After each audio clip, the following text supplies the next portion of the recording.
ভাবুন তো, একটি বিমান যেটি আকাশে উঠেছিল 1955 সালে কিন্তু অবতরণ করেছিল 37 বছর পর।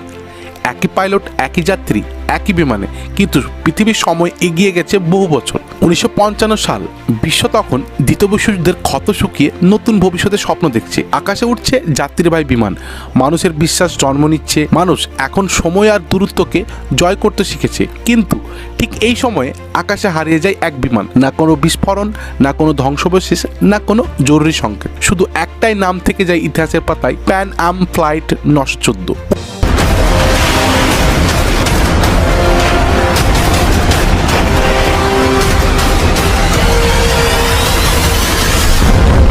1955 সালের 2রা জুলাই নিউ ইয়র্ক শহরের এক বিমানবন্দর, বিমান সংস্থা pan American world Airways, flight নম্বর 914, বিমান ডগলাস DC-4, রুট ছিল নিউ ইয়র্ক থেকে মায়ামি।